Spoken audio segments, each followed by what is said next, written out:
Ahmedabad Sarin films દ્વારા short ફિલ્મોનું ખાસ screening રાખવામાં આવ્યું.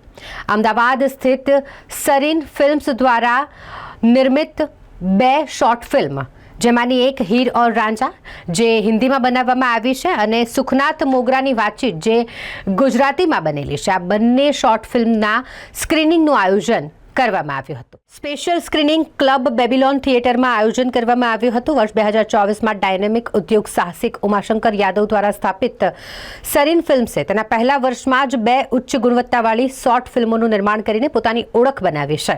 હીર ઓર રાંઝા તમલ દત્તા દ્વારા લખાયેલ અને દિગ્દર્શિત છે, જ્યારે સુખનાથ મોગરાની વાતચીત ઓમકાર પેટકર દ્વારા લખાયેલ અને દિગ્દર્શિત છે. મુખ્ય કલાકારો સિવાય આખી ટીમ ફિલ્મ ઉદ્યોગમાં પોતાનું ડેબ્યુ કરી રહી છે.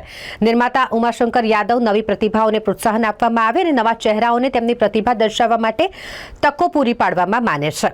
હીર ઓર રાંઝાના મુખ્ય કલાકારો નેત્રી ત્રિવેદી અને હાર્દિક શાસ્ત્રી જાણીતા થિયેટર અને ગુજરાતી ફિલ્મ કલાકારો છે. ફિલ્મનો બેકગ્રાઉન્ડ સ્કોર કે જેને પ્રસૂન ઘોષે કમ્પોઝ કર્યું છે અને વ્રજ શાહની સિનેમેટોગ્રાફી દર્શકોને મંત્રમુગ્ધ કરી દેશે.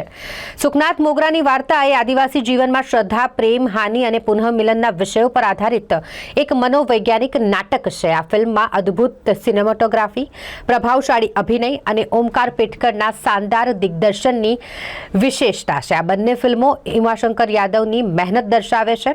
હીર ઓર રાંઝા ફિલ્મમાં હાર્દિક શાસ્ત્રી અને નેત્રી ત્રિવેદીનો અભિનય વખાણવા લાયક છે. 21મી સદીમાં પણ સ્ત્રીઓને કેટલાક માનસિક ટોર્ચરનો સામનો કરવો પડે છે.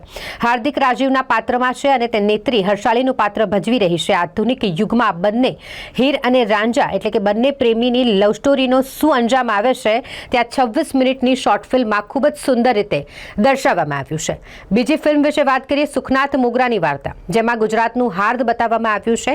શ્રી કૃષ્ણ ભગવાન કઈ રીતે નાના બાળક સુખનાથને મદદ કરે છે તે આ ફિલ્મમાં દર્શાવાયું છે. उनके साथ उन्होंने हमारा जो वेव्स में लॉन्च करने का जो हमें मौका दिया, इसके लिए in fact I am really grateful to the entire team of Prasar Bharati, क्योंकि ये हमारे लिए बहुत बड़ी बात थी. हमारी पहली प्रोजेक्ट थी और देश के सबसे बड़े प्लेटफॉर्म पे, वो भी पब्लिक प्लेटफॉर्म पे वो फिल्में आ रही हैं. वो हमारे लिए सबसे बड़ा सौभाग्यशाली मौका था. And these people have done a really grateful thing for us.